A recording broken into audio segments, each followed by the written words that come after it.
From showing us how the Rangers protected the Shire, to giving us a look into the legendary Battle of Bywater. These are some cut storylines that the Lord of the Rings remakes could bring back. Starting with the protectors of the Shire, the Dunedain. In the LOTR series, the Rangers are seen with mistrust and fear, even though they protected the Shire. The ancestors of Aragorn came from the kingdom of Arnor. Go to New Zealand, and I said, for what? And then they said, you know, the Lord of the Rings.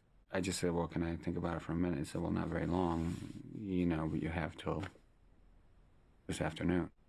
And I hung up the phone, and my son. The hobbits were allowed to live in the Shire as citizens with their government, and they helped the kingdom when it was in trouble until the Witch King destroyed it. The Dunedain were very wise, strong men, but their powerful kingdom was mostly destroyed. Still, a lot of them made it out alive and became the Rangers of the North. They kept a secret eye on the people of their old land. Cute, right? When Aragorn became king of the new Arnor, the partnership between the Rangers and hobbits, and the fact that he has a secret past, will make it easier for the Shire and the North to work together. It's too bad that Jackson couldn't find a way to show how much hobbits still followed the rules of Arnor. Character, because it was going to require a level of CGI that no one had really done at all at that stage, which is creating a very believable digital creature that could say dialogue, and it was essentially a member of the cast. And why Strider and the others felt compelled to help them, even before Frodo promised to take the One Ring to Mordor. The Shire is very far away from the rest of Middle-earth. This may be meant to show how much the hobbits like to be alone. Fans might also be interested to know about Numenor. Peter Jackson's trilogy was about the Fellowship's journey to Mordor to destroy the One Ring, but Tolkien's works hint that the heroes are caught up in an old fight between Sauron and the island realm of Numenor. Even though Elrond's dislike of humans was portrayed negatively in the movies, and yes, you know that. I you know, when you explore the language, it's just another way of understanding the professor, you know, and you know, his work. So it was all kind of part of that. But the fight shed light on the differences between elves and humans by showing that elves have more freedom of choice and are as corrupt as humans. Denethor didn't like giving up the kingship to Aragorn, who had Numenorean ancestry and was therefore preferred by Denethor's father as a counselor to Gondor under the name Thorongil. Aragorn had been fighting Sauron for decades before he joined the Fellowship. His ancestry gave him a very long lifespan, which made him a force to be reckoned with. The history of Numenor, which is a big part of who some characters are, should be talked about more to get a full picture of the struggle between Sauron, elves, and men. Speaking of elves, though, who wants to know more about the Silmarils? Galadriel may have called Arendelle the brightest star of the elves when she gave Frodo the Silmaril she stole from Morgoth at the end of the First Age as part of the Fellowship of the Ring. But in fact, he was a famous mariner who defended the sun and moon on his way to Valinor.